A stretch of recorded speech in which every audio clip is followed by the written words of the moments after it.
Talvez valha a pena perguntar. Neste ponto, o telespectador duvida, porventura, de que nos Açores a geografia e a natureza definem a vida e o rumo da história? De que as ilhas estão antes dos homens? Não se preocupe, a pergunta era retórica. Mas então, se já concluímos que a açorianidade e as suas características informaram em maciça medida o romance de Vitorino Nemésio, o que faz do livro uma obra universal? Para mim, a literatura é um retrato da sociedade ou não vale nada, não é? E Mau Tempo no Canal é isso, é um retrato de uma sociedade pequeninina, ainda por cima assenta na horta, nem sequer na Terceira ou em São Miguel, na horta, é uma sociedade pequena que está a viver todos os traumas que o mundo vive na sua época e que os indivíduos, no caso de um romance, os personagens, estão a reagir da melhor maneira que sabem e podem.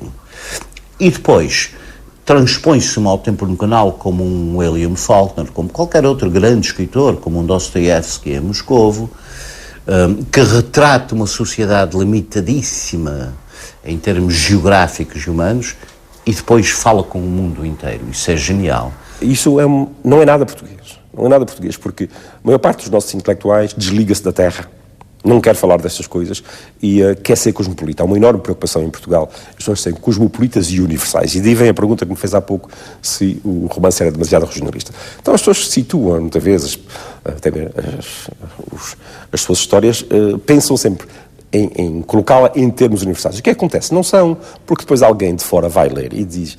E pensa, isso já está visto, isto é uma imitação pobre de uma coisa escrita na França, uma imitação pobre de uma coisa escrita na Inglaterra, e para isso os ingleses e os franceses já têm o seu. Quem é que fica interessante? Ficam aqueles que, a partir de dentro e aqui, contam as coisas de cá de dentro, porque conhecem melhor do que ninguém, e os de fora querem depois ler para perceber esta realidade.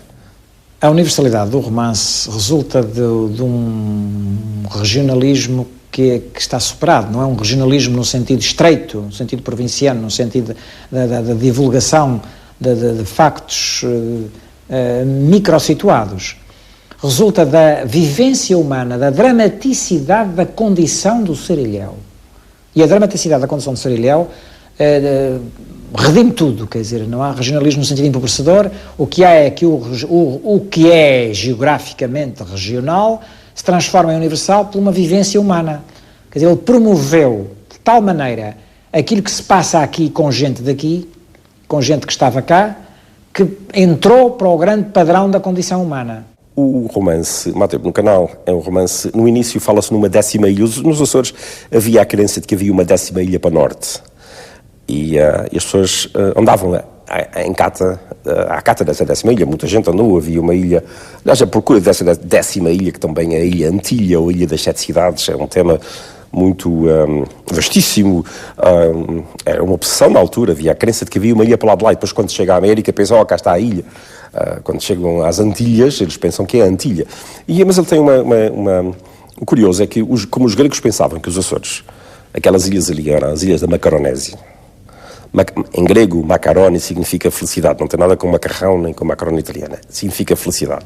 Então, os Açores, aquelas ilhas, seriam as ilhas da felicidade, um pouco associadas à república mítica de Platão, uma ilha, uma república ideal onde há felicidade. Só que, de facto, o Nemésio pega nesse tema e, para ele, aquela gente e naquela sociedade, a Margarida é o símbolo dessa procura de uma ilha, a tal ilha da felicidade, que nunca ninguém encontra, a Margarida nunca encontra a felicidade. Os Marinheiros do Pico, com os quais Margarida, nessa sua ânsia de libertação, também convive e conversa, e até navega com eles, neste episódio da caça à baleia.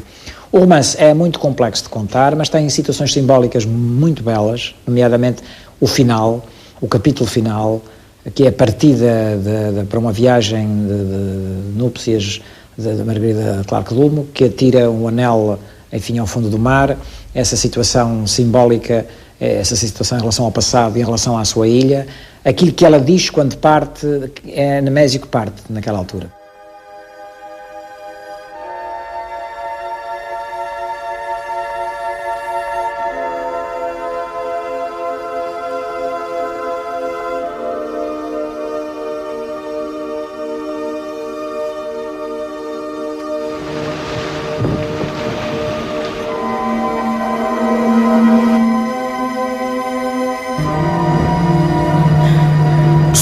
Somos como as sereias, de carne e de pedra. Os nossos ossos mergulham no mar. O anel de Margarida, a serpente símbolo de Eva, a mulher original, um pecado e um poder não exercidos, cega por lhe faltar a esmeralda, enterra-se, desaparece. É o destino de Margarida. Podia ter tido tudo. Resigna-se a não ver mais nada. Há um problema interno nas ilhas que é ou a pessoa regressa e faz coisas na sua terra e deixa de ter, digamos, o impacto que teria fora. Essa história do fora e dentro é muito marcante nas ilhas. Ou então insiste em viver fora e nem sempre acaba por ser bem respeitado ou bem visto ou totalmente aceite pela comunidade que cá ficou. Terá sido então por isso que a obra padeceu de uma certa timidez no modo como foi recebida? Uma, como lhe chamou David Mourão Ferreira, conjura de silêncio? Não foi recebido assim com braços abertos, ninguém disse é uma obra-prima aqui. Portanto, ele não recebeu nenhum estímulo da parte dos leitores nem dos críticos. Pelo menos da maior parte. Foi razoavelmente bem recebido pelo público, se atendermos a que teve até finais do século XX, não sei, 7, 8 edições. Ou seja, pode não ter sido um sucesso de vendas instantâneo, mas foi vendendo seguramente, e o autor tinha muito orgulho nisso. Foi um bom sucesso de crítica também, teve pouca crítica, mas a que teve era boa. Basta uma autor no canal para impor um grande escritor, descontando certas adiposidades narrativas que resultam da tendência de falar muito sobre os Açores e de uma interferência que caracterizava muito o Nemésio, que é a interferência da erudição, à figura retórica da alusão. O Nemésio está continuamente a deixar-se interferir pela sua erudição. O arquipélago nem sempre reage bem às suas vedetas.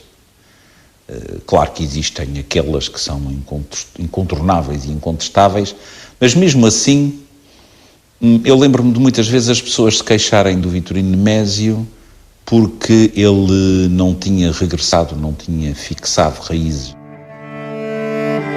Quisera poder enfeixar nesta página emotiva o essencial da minha consciência de ilhéu. Em primeiro lugar, o apego à terra, este amor elementar que não conhece razões mas impulsos, e logo o sentimento de uma herança étnica que se relaciona intimamente com a grandeza do mar. Era este orgulho, feito de singularidade e solidão, que levava Antero a chamar aos portugueses da metrópole os seus quase patrícios. No caso do Mau Tempo no Canal, acrescenta-se um atrativo, enfim, que me é especialmente grato como açoriano, é que tem capítulos inteiros com a chamada atenção no início de estarem escritos em português do Pico.